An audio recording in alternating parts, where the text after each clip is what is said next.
Hi అండి, అందరికీ నమస్కారం.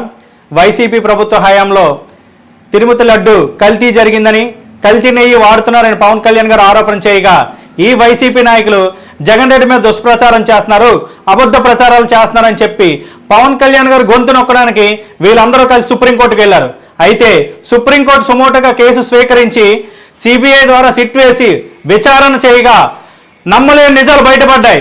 కల్తీ నెయ్యి జరిగింది వాస్తవమే అని చెప్పి వెంటనే కల్తీ నెయ్యి సరఫరా చేస్తున్నటువంటి బోలేబాబా సంస్థ డైరెక్టర్ని అరెస్ట్ చేయడం జరిగింది.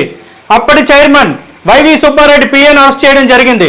నిన్న టీటీడీ ఈవో ధర్మారెడ్డిని విచారణ చేయగా కల్తీ నెయ్యి జరగడం వాస్తవమే, అధిష్టాన నిర్ణయం మేరకు చేయడం జరిగిందని చెప్పడం జరిగింది.